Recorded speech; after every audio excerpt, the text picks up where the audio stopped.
Troisième sortie de l'éco-bulletin pour la semaine, on est le mercredi 11 juin 2025. Mesdames, Messieurs, bonjour, bonsoir. Voici les informations qui font la une de l'actualité.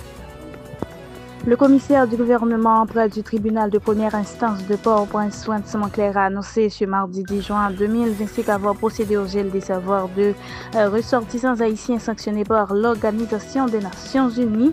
Cette décision fait suite à une instruction émise le 12 mai dernier par le ministre de la Justice et de la Sécurité publique, M. Patrick Pellissier. Lors de point de presse, le chef du parquet a déclaré avoir exécuté cette mesure conservatoire depuis le 2 juin 2025 par acte d'huissier. Il a également révélé l'ouverture d'enquête visant les complices présumés de ces individus sanctionnés dans le cadre de la lutte contre le blanchiment d'argent, le financement du terrorisme et la prolifération des armes. Selon le dernier rapport de l'OIM, le pays compte désormais près de 1,3 million de déplacés internes, un niveau sans précédent qui illustre l'inefficacité du Conseil présidentiel de transition à rétablir l'ordre. La récente augmentation du nombre de déplacés en Haïti met en évidence une défaillance majeure des autorités à juguler l'insécurité. Malgré les promesses de stabilisation, la violence des gangs continue de s'étendre bien au-delà de Port-au-Prince, affectant de nouvelles régions comme le centre de l'Artibonite. Cette impuissance gouvernementale laisse des milliers de familles livrées à elles-mêmes, privées d'accès aux soins, à l'éducation et à des conditions de vie dignes. Pendant que la situation empire, l'OIM intensifie les secours, distribuant des millions de litres d'eau et des kits de survie, mais ces efforts restent insuffisants sur une véritable réponse politique.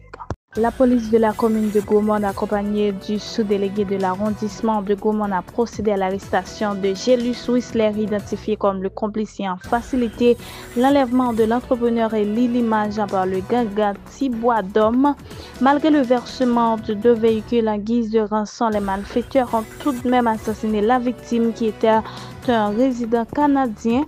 Il convient de rappeler, selon les informations disponibles, que Gélus Whistler aurait commis cet acte parce que l'entrepreneur était le père biologique de l'enfant de son actuelle épouse. Un enfant qui vit au Canada, c'est l'une des raisons pour lesquelles Gélus Whistler et sa conjointe ont planifié l'enlèvement de l'image avec la collaboration du gang. Dans le cadre des activités organisées par la direction départementale de la police du Sud-Est en prélude à la célébration du 30e anniversaire de création de la PNH, une journée de ramassage d'ordures a été réalisée au marché communal de Jacmel, situé à Baudouin, commune de Jacmel, le dimanche 6 juin 2025.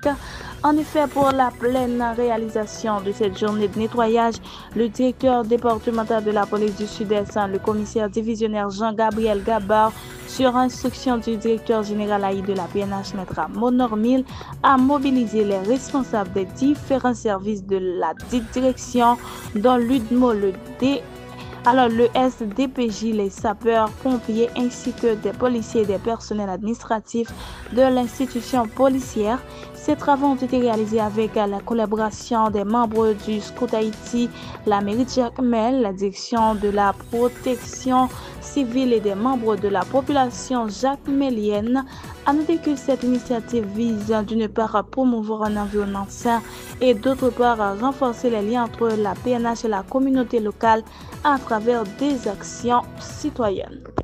Le 5 juin 2025, l'État haïtien a signé un accord avec Sunrise Airways pour relancer les vols domestiques au départ de Port-au-Prince vers plusieurs villes du pays.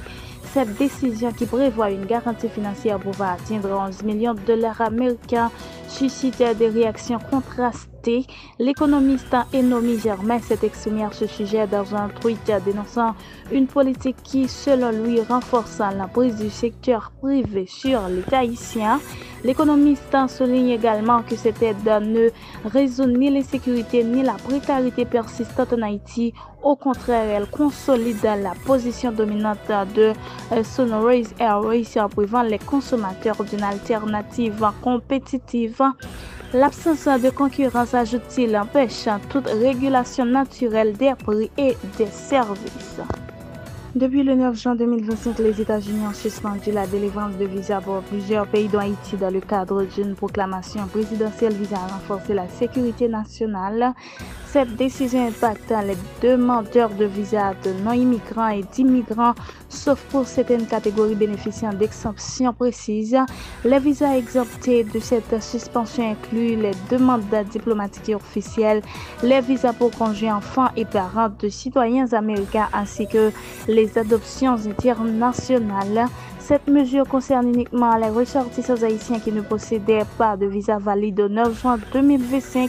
Les personnes déjà détentrices d'un visa avant cette date conservent leur statut et ne sont pas affectées par cette interdiction. Chers amis internautes de l'Equality News, c'est ici que prend fin le bulletin d'aujourd'hui. Rendez-vous pour une prochaine fois. Merci de l'avoir suivi.